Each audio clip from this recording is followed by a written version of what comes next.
Hello friends, मैं आज आप सबके लिए लाई हूँ कॉमर्स का लेसन प्लान जो हम बीएड में लास्ट ईयर सेकेंड ईयर में प्रैक्टिकल फाइल बनाते हैं। तो हम में से काफ़ी लोगों को आइडिया नहीं होता कि हमें कैसे प्रैक्टिकल फाइल बनानी है। उसके लिए मैं आप सबके लिए एक डेमो फाइल बनाकर लाई हूँ जिससे कि आपको भी मेरी तरह से काफ़ी दिक्कतों का सामना ना करने पड़े। ये देखिए, मैंने ये टॉपिक बनाया है बैंक के ऊपर, जिसमें मैंने अपना कॉमर्स का टॉपिक लिया है बैंक के टॉपिक में मैंने हम दिनांक लिखते हैं, कक्षा लिखते हैं, विषय लिखते हैं, प्रकरण लिखते हैं, चक्र, अवधि और साथ में विद्यालय का नाम।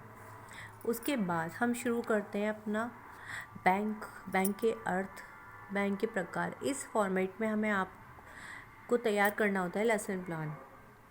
फिर हम उसको ज्ञानात्मक उद्देश्य, अवबोधक, प्रयोगात्मक, कौशलात्मक उद्देश्यों को इन डिटेल देते हैं।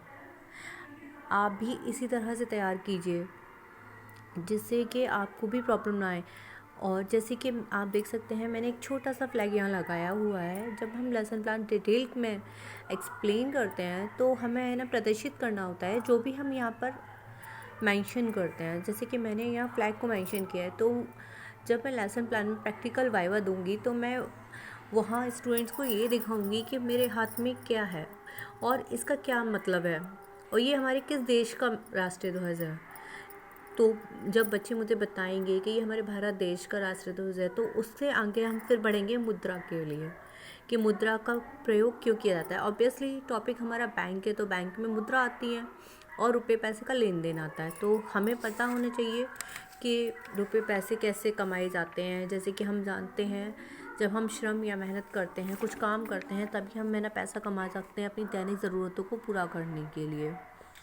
इससे आगे हम बनाते हैं प्रस्तुतिकरण में भी इसी तरह से हम बैंक का अर्थ लिखेंगे, उसे डिटेल करेंगे। विकासात्मक क्वेश्चन ज़रूर लिखने चाहिए। इसमें हम अपना बताते हैं कि हमें जो आवश्यकता अधिक धन हो जाता है हमारे पास एकत्रित, तो हम उसको कहाँ जमा करते हैं। आप सभी जानते हैं कि बैंक में।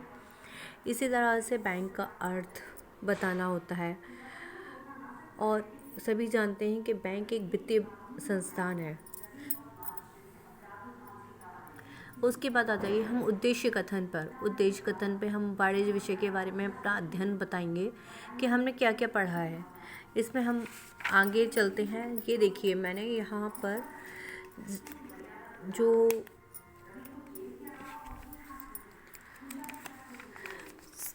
श्यामपट्ट कार्य होता है उसके लिए मैंने एक फ्लैश कार्ड तैयार किया हुआ है। जैसे कि मैंने यहाँ बताया है कि हमारा जो भारतीय रिजर्व बैंक है उसकी स्थापना कब हुई है, जो कि हुई है 1 अप्रैल 1935 को। इसका राष्ट्रीयकरण 1 जनवरी 1949 में हुआ है। इसका मुख्यालय मुंबई में है। इसके 29 क्षेत्र कार्यालय हैं। इस तरह की इन्फॉर्मेशंस भी हमें पता होनी चाहिए। ये हमारी बेसिक इन्फॉर्मेशन दिलाती हैं और हमारे लेसन प्लान को अट्रैक्टिव भी बनाती हैं। जैसे कि देखिए, इसके आगे मैंने ये एक्सप्लेन किया है कौशलात्मक, अभिरुचि, अभिव्यक्ति और बोधात्मक प्रश्न। बैंक कैसी संस्था है, सभी जानते हैं कि एक वित्तीय संस्था है। बैंक ग्राहक की जमा राशि पर क्या देता है? बैंक ग्राहक की जमा राशि पर ब्याज देता है और बैंक के माध्यम से हम धन का स्थानांतरण करते हैं। बैंक ड्राफ्ट के माध्यम से हम इसको पैसे जमा करना और निकालना करते हैं। अब ये इसके बाद विकासात्मक प्रश्न आता है, जिसमें आता है कि लेन देन कैसे किया जाता है। तो हम सभी जानते हैं कि बैंक में लेन